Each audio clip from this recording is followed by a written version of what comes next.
Alright. I was able to get the alternator back from the rebuild shop. You can tell, if I remember right, this is all different. They put a new rectifier, I'm guessing that's what that is on there. All these leads, the way this is set up is different. Give me a new nut. So hopefully this is way better than what I had. So I got some 120 grit. I'm gonna sand down all these where they weren't hooked up, just kind of clean up everything. Hopefully that's the one that will lead up, because I know my amp gauge wasn't working at all. And then immediately I would have weird things going on, and I think that was the reason why right there. So I'm gonna get all these surfaces cleaned up, all these terminals cleaned up, and then get this alternator up in here and get this thing back together. I wanted to show you this deal I got too. Look at this. There's 5 of these 50 amp RV plugs, and then I got a 50 amp 30-foot extension. Picked all this up for 50 bucks on Facebook Marketplace. Which what I'm gonna do is this right here. I'm not gonna use it anymore since I got that so cheap. 50 amps is way more than I'll ever use. I mean, way more. But it gives me that option on the stuff I want in here, that I'm not gonna overload anything. I only got a 3,000 watt converter, so it's pretty much, you know, in most places I go, I'm gonna have that step down to 30 or 15 amp anyway. So but this is an issue with this, so I'm gonna take this off, and I got the new twist lock 50 amp. Should be here today for it, but I thought that was pretty neat.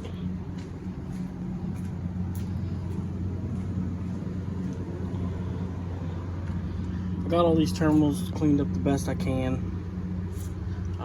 The one this one's really just ate up, and I'm gonna work on that one probably a little more, but I don't want to get it too thin because then I'll have issues, and I don't want that. So I'm gonna get everything else on here, and I'm gonna try to get the alternator back up in there and get all these 100 wires hooked back up. Alright, got the new alternator back in. Man, these thick wires are hard to bend. But I got that one right there that's messed up. It's on. I got no sparky when I hooked up the battery, so that's a good thing. I'm gonna see if she'll start, see if she'll charge. Well, she's charging.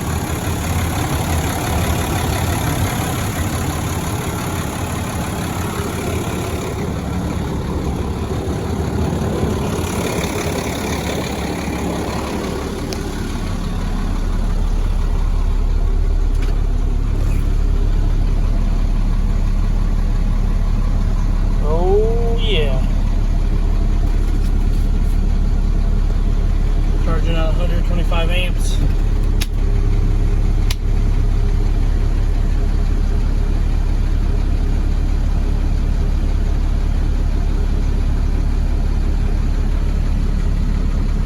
I wonder if the alternator was always on its way out, because before this was always 190, 250.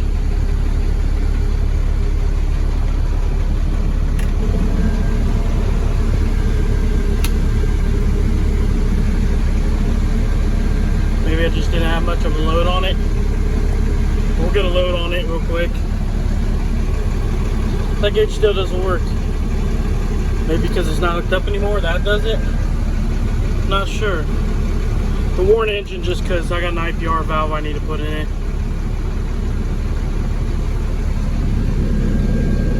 I don't see no magic smoke yet.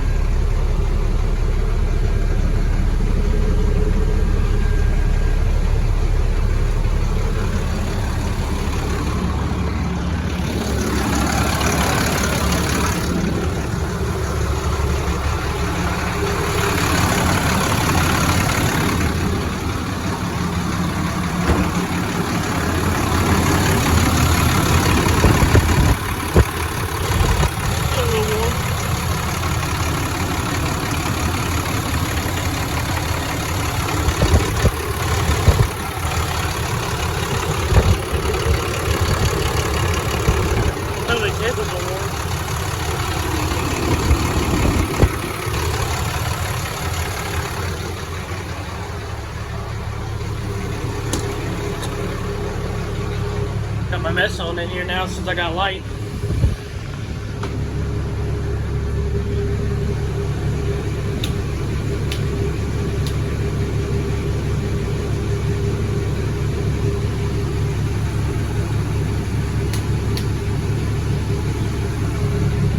Well, from 125, I don't know where you can see it, it's 73. Oh, look at this wiring mess.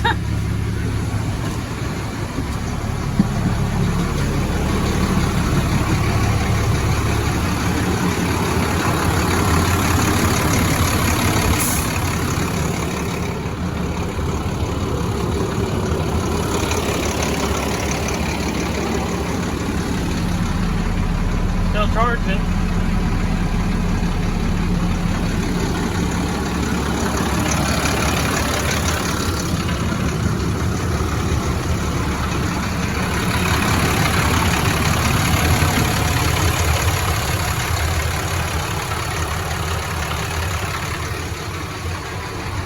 Well,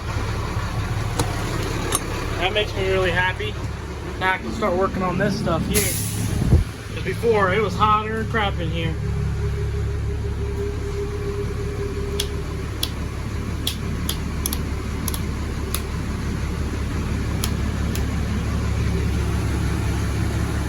Yep, still says 70 volts. If I turn all this off,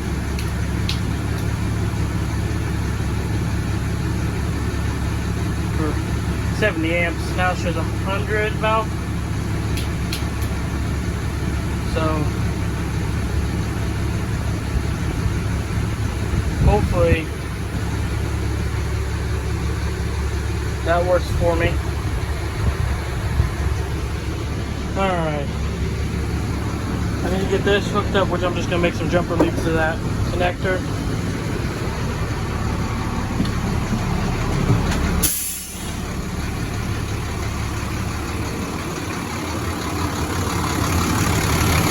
Well, no magic smoke yet. Knock on wood.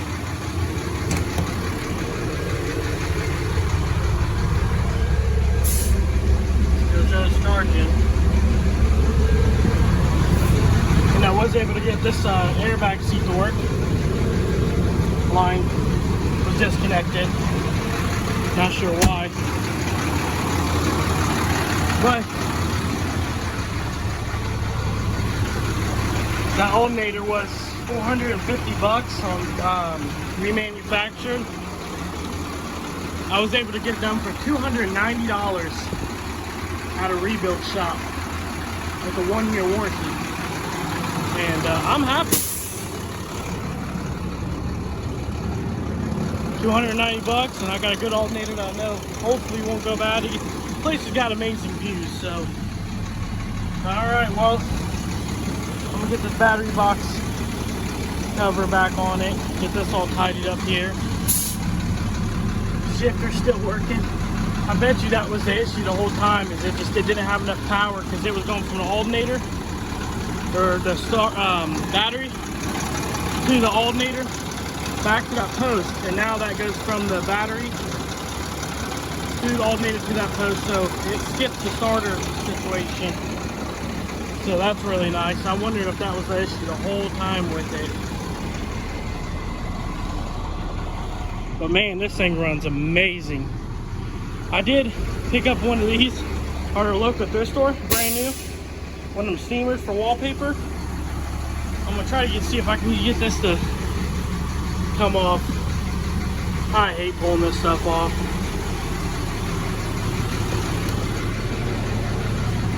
But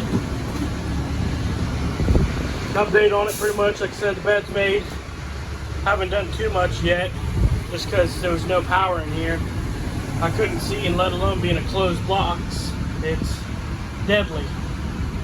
So now I'm gonna start, get this hooked up, start working on all the lights for the rear.